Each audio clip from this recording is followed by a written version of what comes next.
है guys, welcome back on Foma educational hub. Previous lecture के अंदर हम लोगों ने लीनियर और एक्सेलरेटर को स्टार्ट किया था।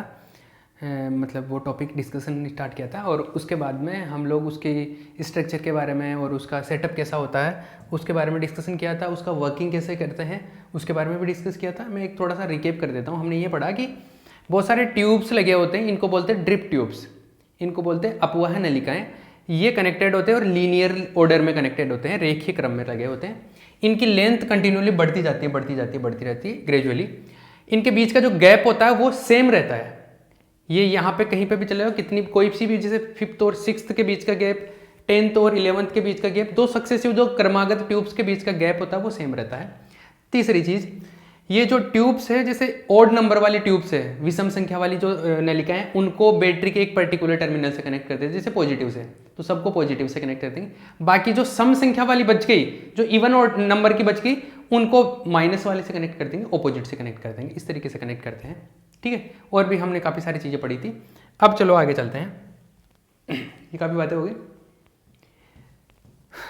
अब देखो, एक पॉइंट और लिख लो, हम लोग एक पॉइंट और बात कर लेते हैं और फिर इसका मैथमेटिकल डिस्कशन स्टार्ट करते हैं। इसमें ऐसा क्या होता है कि हर एक ट्यूब से जब निकलता है ना, तो 1 इलेक्ट्रॉन वोल्ट की एनर्जी मिल जाती है इसको। पार्टिकल जब निकलता है तो 1 इलेक्ट्रॉन वोल्ट की एनर्जी मिल जाती है हर एक ट्यूब से। तो जैसे मान लो कि n ट्यूब से पास होकर निकला तो n इंटू ईवी इतनी एनर्जी मिल जाएगी। हर एक ट्यूब से 1 इलेक्ट्रॉन वोल्ट एनर्जी मिलती है। तो लिखो,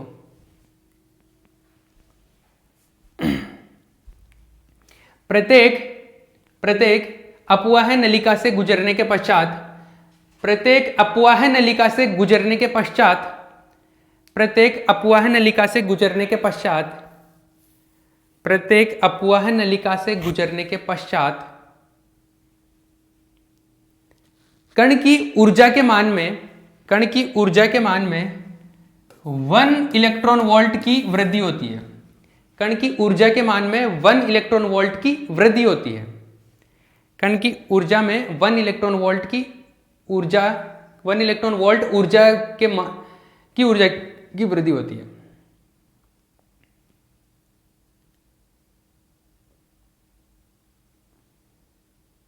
The energy of particle increases, the energy of particle increases, the energy of particle increases, particle increases by 1 electron volt, by 1 electron volt after passing through each and every drip tube, after passing through each and every drip tube, after passing through each and every drip tube, each and every drip tube। ठीक है, ये मिला, clear है। अब देखिए हम लोग क्या करने वाले हैं। हाँ, आइए देखिए,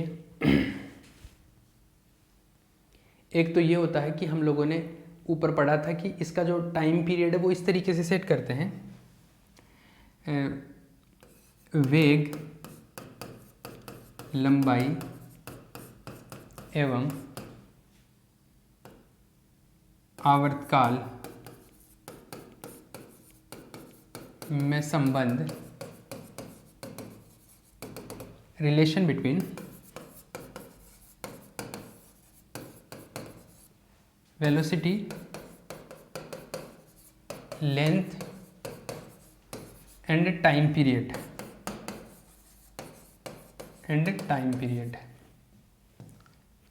ये ऐसा है कि T/2 जो होता है वो होता है ln/Vn। ठीक है, ln क्या है, nth नंबर का जो ट्यूब है ना, nवें नंबर की जो ट्यूब है उसका लंबाई है, और nवें नंबर का जो ट्यूब है उसमें जो वेलोसिटी है वो ये है। और t क्या है, t टाइम पीरियड है जो बाहर से बैटरी लगाया है उसकी जो, उसमें जो फ्रीक्वेंसी और उसका जो टाइम पीरियड होता है वो टाइम पीरियड है। तो t time period of external battery बाह्य बैटरी या विद्युत क्षेत्र बैटरी का आवर्तकाल है, ln क्या है, n वे अपवाह नलिका की लंबाई, length of nth drip tube,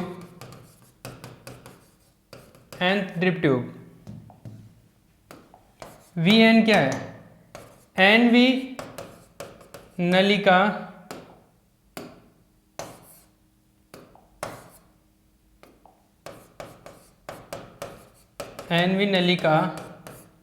में कण का वेग,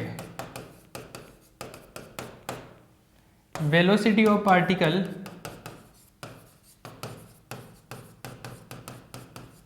इन nth ट्यूब,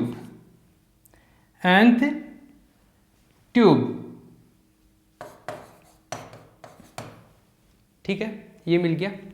ये हो गया इक्वेशन नंबर 1, कर दो इसको। क्लियर, चले, ठीक है, इतना छाप लो, ये पोज करके ये छाप लो पहले, आगे चले। अब देखिए n नलिकाओं से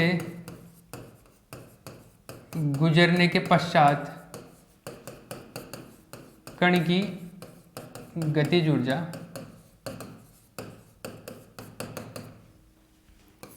kinetic energy after passing through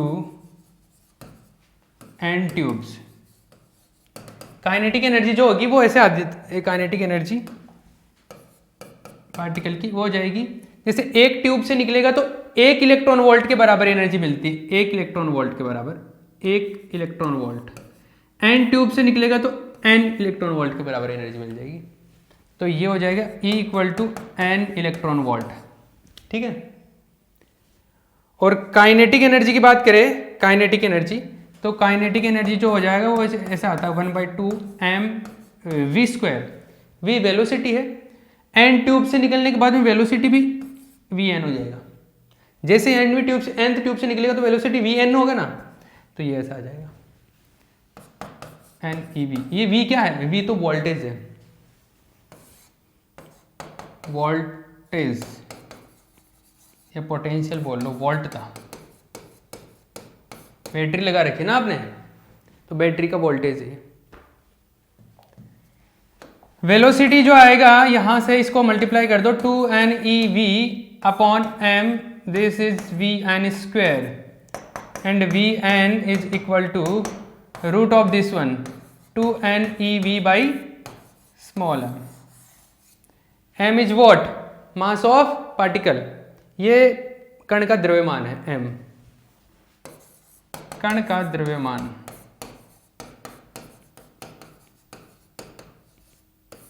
mass of the particle.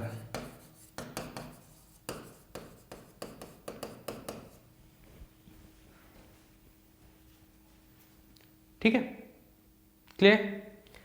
Pause करके इसको कॉपी कर लो, आगे चले, चलिए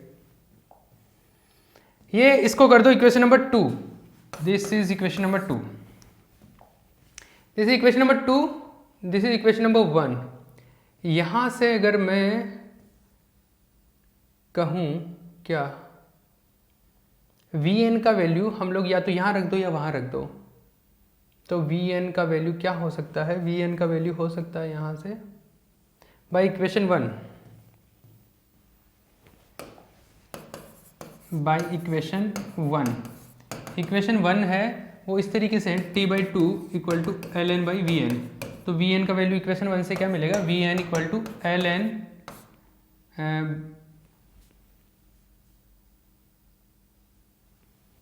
क्या चाहिए, Vn चाहिए ना, तो 2ln/T ऐसे मिलेगा।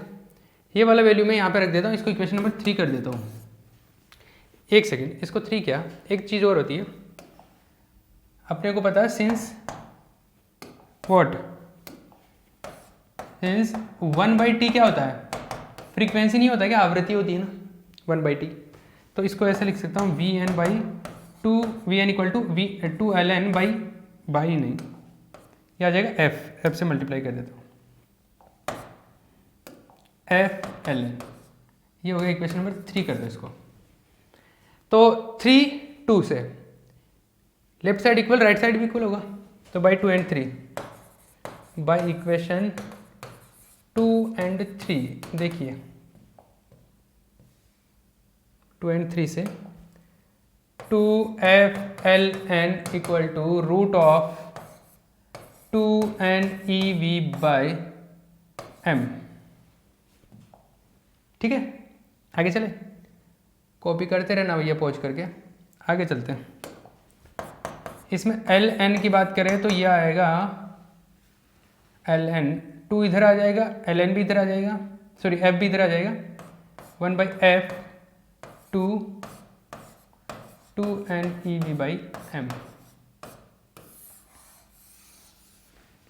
ये मिलेगा। और भी आगे चलते हैं, इसको दूसरे टर्म में लिखते हैं। देखो, since C equal to nu lambda, सुना है क्या आपने, सुना है ना, बेसिक सुना होगा। लेमडा और न्यू के अंदर ये वो होता है, न्यू क्या होता है, फ्रीक्वेंसी होता है। हम फ्रीक्वेंसी को यहाँ पे एफ से लिख रहे हैं, तो एफ ये लो, तो एफ इक्वल टू क्या होगा, C/λ। ये वैल्यू पुट कर देते हैं, अतः हेंस ln जो आएगा, f का वैल्यू C/λ, तो ऊपर तो लेमडा चला जाएगा, नीचे आएगा 2C अपॉन 2NEV/m। ये फाइनली ये मिल गया मुझे। ये इससे क्या कैलकुलेट करेंगे हम लोगों को, मान लो कि ये सिस्टम बनाना है, लीनियर एक्सेलरेटर बनाना है। आप साइंटिस्ट हो, आपको अपॉर्चुनिटी मिला है कि आपको ये वैक्यूम जो लीनियर एक्सेलरेटर है वो बनाना है, आपको ट्यूब बनाना है। तो पहली ट्यूब है, उसकी लेंथ क्या होगी ये बताइए, दूसरी ट्यूब की लेंथ क्या होगी, तीसरी ट्यूब की लेंथ क्या होगी, चौथे ट्यूब की लेंथ क्या होगी। तो अगर लेंथ कैलकुलेट करनी है तो इस फॉर्मूले से कैलकुलेट, n का वैल्यू 1 पुट करो, पहली ट्यूब का मिल जाएगा, 2 पुट करो, सेकेंड ट्यूब का मिल जाएगा, 3 पुट करो, सिंपल, चमका, ये आ जाएगा। छाप लेना है इसको, पहुंच करके आगे चलता हूँ मैं। एक बार मैं आंसर मैच कर लूँ क्या, आंसर मैच कर ही लेता हूँ मैं, कहीं गड़बड़ तो नहीं कर दिया हमने, कुछ छोड़ वोड़ तो नहीं दिया। इसमें आंसर है λ/2C 2NEV/m। ठीक है, आंसर सही है, एकदम करेक्ट है, इससे अच्छा आंसर नहीं हो सकते। इसको जैसे एक दूसरी फॉर्म में भी लिखा गया है, आंसर को ऐसे लिखा गया है, C को अंदर लिखा गया है तो ये mc² हो जाएगा। ठीक है, ऐसा भी लिखा गया है, λ/2 तो बाहर रख दिया, 2NEV/c को अंदर ले गए तो ये c² हो जाएगा, वापस बाहर आएगा, c आ जाएगा। ऐसा आप चाहो तो 2 को भी अंदर ले जा सकते हो, 2 को अंदर ले जाएंगे 4 हो जाएगा, ये 4 2 से कैंसिल आउट हो जाएगा, नीचे 2 बच जाएगा। ऐसा भी कर सकते हो, पर वो एक ही चीज़ ही बात है, उससे कोई फर्क नहीं पड़ता है। ये फाइनली ये आंसर मिल गया मुझको। ठीक है, ये लेंथ का मिल गया, nवी ट्यूब की लेंथ आ गई है, लेंथ ऑफ nth ट्यूब। अब इससे देखो कॉन्क्लूजन क्या निकला, क्या क्या चीज़ें अपने को मिली। एक तो ये मिला मुझे क्या, कि ln है वो लेमडा के प्रोपोर्शनल आएगा, एक ln है वो ये जो n है इसके रूट में प्रोपोर्शनल आया है। एक है ln है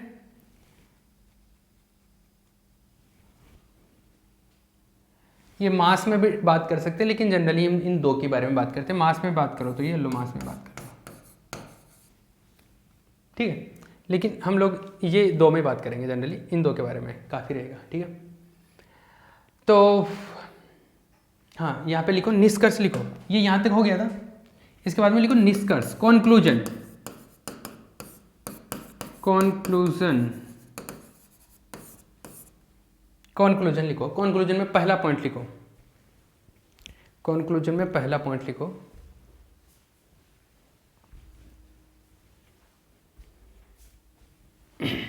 पहला पॉइंट लिखो,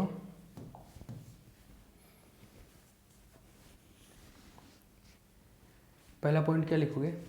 लिखो कि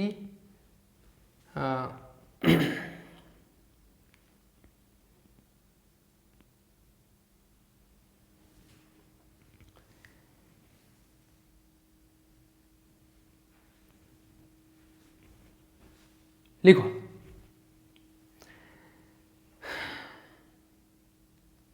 अपवाह नलिकाओं में अपवाह नलिकाओं की लंबाइयाँ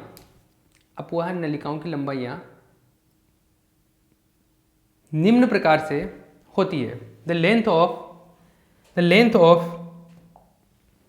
vacuum tubes drip tubes is in this way. The length of vacuum tubes is in this way. ये लिख लेना, ये छाप लेना और दूसरा ऐसे लिखना L1 ratio L2 ratio L3 ratio L4, ऐसे चलता जाएगा ऐसे आएगा Ln। ये किसके इक्वल होगा? पहला जो आएगा √1 आएगा, √1 मतलब 1 आएगा। दूसरा √2 आएगा, n पे डिपेंड कर रहा है ना, √3 √4 √n ऐसा आएगा। ये लाइन और ये लाइन छाप लो, ये दो लाइन छाप लो।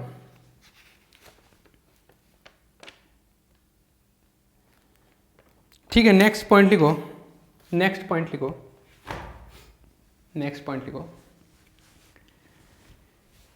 एक पॉइंट हो गया इसमें, दूसरा पॉइंट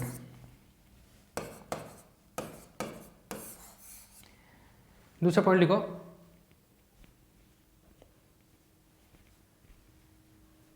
अपवाह नलिकाओं की लंबाई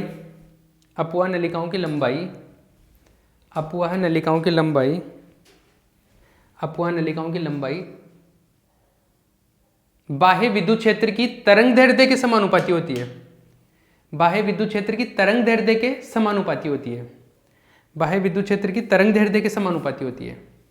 The length of drip tube is proportional to the length of drip tube is proportional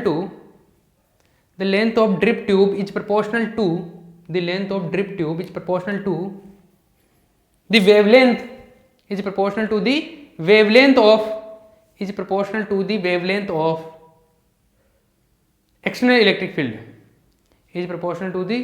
wavelength of external electric field ठीक है, क्लियर है? चलिए आगे चलते हैं। आगे क्या चलना, हो गया कदम।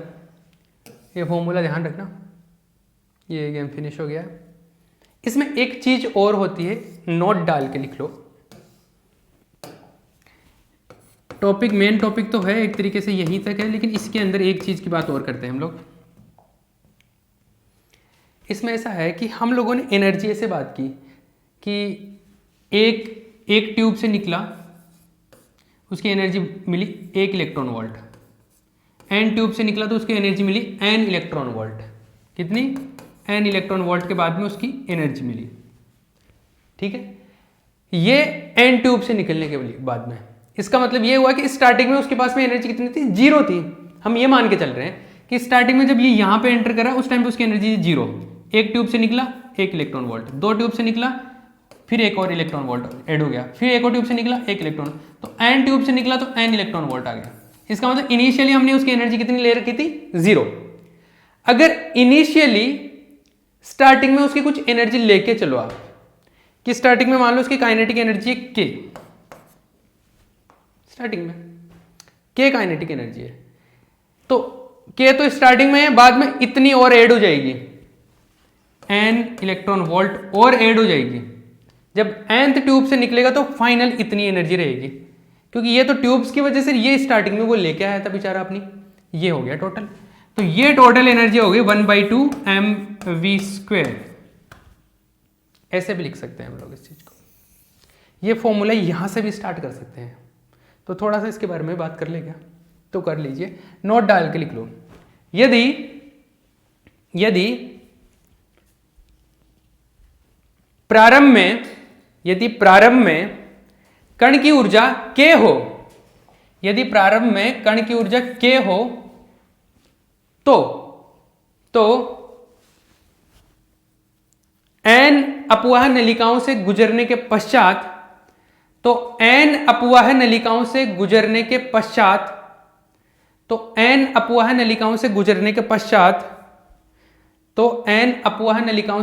के पश्चात कण की ऊर्जा निम्न प्रकार होगी। if the initial energy of the particle is k,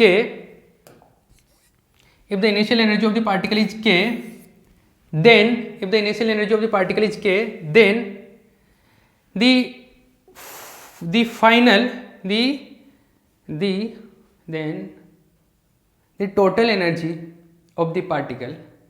the total energy of the particle after passing through the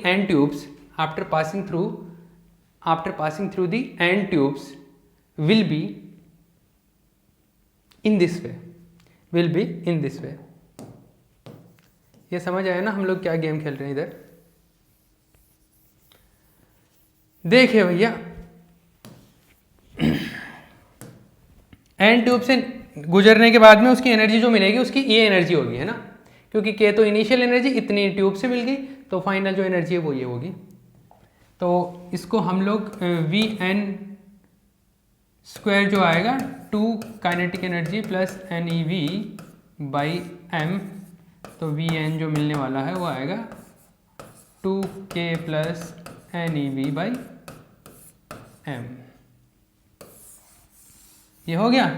दूसरा, अगर फ्रीक्वेंसी की टर्म में लिखना चाहे तो फ्रीक्वेंसी की टर्म में हम लोगों ने देखो किधर गया, ये रहा, वी एन को ऐसा लिखा था 2f_ln, इक्वेशन नंबर 3 से 2f_ln, सिंस